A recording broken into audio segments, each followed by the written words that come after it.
This is the big news right now. The Israeli parliament has voted to approve legislation that effectively ends Israel's relationship with the United Nations Relief and Works Agency, or UNRWA. The new law prohibits UNRWA from maintaining any representation, providing services, or conducting activities, either directly or indirectly, within Israel's sovereign territory. Under the new law, all Israeli government representatives will be barred from maintaining contact with UNRWA. The Foreign Ministry and the Interior Ministry will be prohibited from issuing entry visas to UNRWA employees. Israeli customs officials will be unable to process goods imported by the agency. UNRWA's benefits, its tax benefits, will also be revoked. Why did Israel pass this law? The chairman of the Foreign Affairs and Defense Committee in the Knesset in the Israeli parliament is named Yuli Edelstein. He gave his reasoning, and this is what he said. He said, during the committee's deliberations on the law, we were shown video evidence of UNRWA personnel involved in transporting a body to the Gaza Strip, along with other evidence of their involvement in terrorism, including the fact that the commander of the massacre at the Re'im shelter, where 16 Israelis were killed and 4 were kidnapped to Gaza, was an UNRWA operative. Edelstein continued, given this background, and having proved that UNRWA and its employees acted against Israel, the state must determine that UNRWA's activities in its territory will cease, he stated. And he continued, to be clear, Israel will provide all services it is obligated to provide to its citizens and residents in all areas where UNRWA operates, in coordination with the Jerusalem municipality. There is no place for enemies in the heart of the Jewish people's capital. This is what Yuli Edelstein, the chairman of the Foreign Affairs and Defense Committee, said. This legislation that became law was spearheaded by Yulia Malinovsky of the Israel Beitenu party, which is in the opposition of the parliament. So in this case, members of the opposition in the parliament and the ruling coalition agreed that UNRWA's ties with Hamas and UNRWA's refusal to reform itself meant that UNRWA needed to go. The law takes effect in 90 days. It remains to be seen what will happen in this time period, in this 90-day period. I am sure that Israel will be under enormous pressure to revoke the law. But this is the bottom line. The people of Israel have spoken. They want UNRWA gone. The Israeli parliament passed a law that says UNRWA is a security threat to the state of Israel, and the state of Israel must end its ties with UNRWA. This should have happened a long time ago. UNRWA is not a neutral UN organization. It's a Palestinian organization that is committed to the destruction of Israel. The people at the top of UNRWA are white saviors like Philippe Lazzarini, but the rest of UNRWA's employees are locals. Who are the locals? A lot of them are terrorists. The Hamas terrorists who carried out the October 7th massacre were graduates of UNRWA schools. UNRWA staff participated in the October 7th massacre. UNRWA teachers celebrated the massacre in a public Telegram group. An UNRWA teacher held an Israeli hostage in his home. The head of the UNRWA Teachers Association in Lebanon was a senior Hamas commander. Hamas built a server farm under UNRWA's headquarters in Gaza City. And you want to tell me nobody in UNRWA knew about it? UNRWA guys and Hamas guys are the same guys. Humanitarian aid should be provided by real humanitarian aid organizations, not by a Hamas front organization. Is that too much to ask? This is my message to UNRWA's donors, the US, the UK, Germany, the EU, Sweden, the ones who say that UNRWA is irreplaceable. I don't agree with you. There are other organizations that can drive trucks and unload boxes. But I'll play along. If you want to keep UNRWA around, this is what you need to do. Demand that UNRWA have a rigorous vetting process to screen new hires for ties to terrorist groups. Monitor UNRWA employees' public social media posts in order to enforce UNRWA's own neutrality rules. Call out incitement immediately when you see it. Carry out a rigorous review of UNRWA's current employee roster and fire any UNRWA employees who have ties to or sympathies for terrorist organizations. Ban any Palestinian who has links to terrorist groups from receiving UNRWA services. you shouldn't get benefits from international donors if you are a terrorist. Is that fair? UNRWA's donors should demand that UNRWA take the steps I've given, or UNRWA will lose funding. My only question is, why haven't they done this until now? Give me your best answer in the comments. I do read them. There's something I don't understand.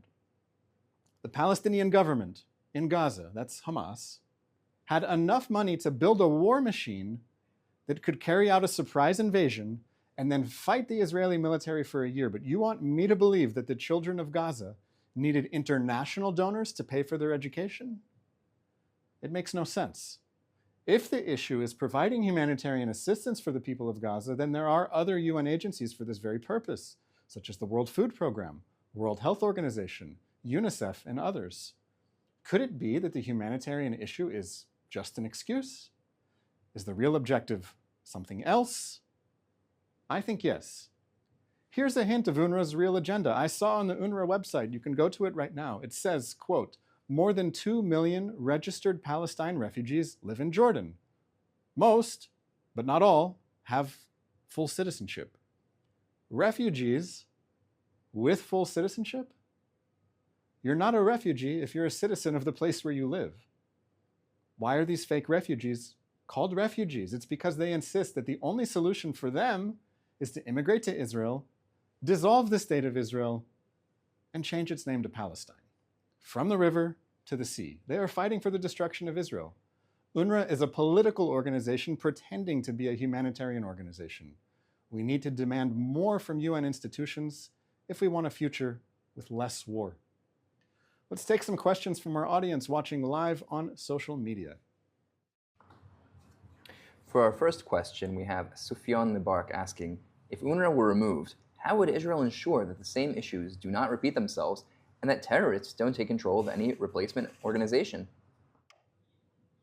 First of all, let's be clear about why UNRWA needs to be replaced. It's because it's a clear security threat to the state of Israel. It has been completely been infiltrated by terrorist sympathizers on the payroll, receiving its services. It is completely corrupt and infiltrated. It is effectively a Hamas front. Now, a lot of people, when they talk about this UNRWA issue, they want to focus solely on UNRWA in Gaza. But UNRWA is also operating in Jerusalem, Israel's capital. Why does UNRWA need to operate in Jerusalem? What's the humanitarian situation there? UNRWA is also operating in the West Bank, in places that it calls refugee camps. These are areas under the control of the Palestinian Authority government. They do not receive services from the Palestinian Authority, their own government, because there's an international institution that is willing to keep their dream alive of one day destroying Israel. UNRWA also operates in Jordan. Most of the UNRWA so-called refugees in Jordan, as I said, are citizens of Jordan. Why should they not receive their services from the government of Jordan? Why do they need to receive their services from an international organization? It makes no sense. So if UNRWA were completely dissolved, first of all, these so-called refugees, wherever they are living, should receive the services from the government under whose authority they live. That's a very easy fix. Now, specifically in Gaza, where there is a humanitarian need, it can be assessed, and other humanitarian aid organizations that are able to scale up humanitarian aid delivery can take UNRWA's place. UNRWA has failed with the humanitarian aid delivery. There's enough aid sitting on the other side of the border crossing in Gaza that UNRWA needs to pick up. They failed to do so. So we definitely need a replacement. There are organizations that can take over for humanitarian aid, but ultimately, Palestinians need to take responsibility for their own future. They're capable people. They can educate themselves. They can have their own health clinics, and they can have their own government. For our next question from YouTube, we have multiple foreign ministers which have condemned Israel for banning UNRWA, even though they know that many of them are perpetrators from last year, from October 7th. Do you have any thoughts on this?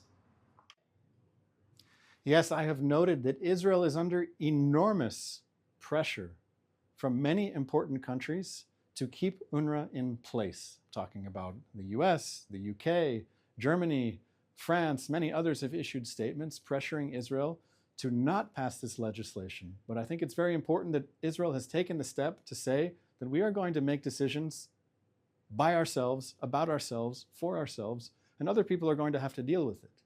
There's no reason that UNRWA should keep existing in Gaza when it is infiltrated by Hamas organization. I think many countries around the world are under enormous political pressure from many of their own constituents who would like to see much more pressure on Israel, and aid for UNRWA is one of the ways in that this pressure can be maintained. But I think after October 7th, people need to get used to a new reality, which is that Hamas is not going to be the military or governing authority in Gaza, and that the situation that existed before October 7th, where NGOs and Hamas cooperated, which left Hamas free to build a massive military infrastructure without having to take care of the needs of its own citizens, those days are behind us. Audra Middleman asks, why hasn't the Red Cross seen the hostages? Why is this acceptable? Yes, this is a great question. Right now, there are 101 Israeli hostages still in Hamas terror dungeons in Gaza. Most of them, we have not seen a sign of life. The Red Cross should be entering Gaza and walking around and checking for signs of life. This is what the Red Cross does. They facilitate exchanges between enemy combatants. But Gaza is so unsafe for anyone looking for the hostages because Hamas has put so many resources into keeping the hostages that the Red Cross is not able to enter.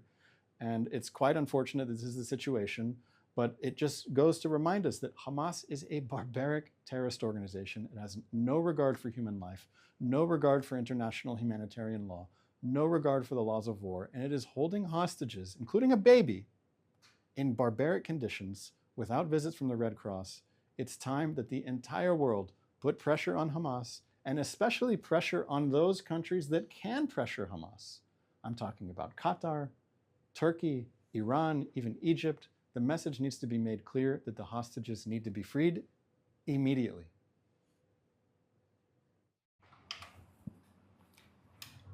Christine D. on Instagram Stories asks, is there any news on hostage release?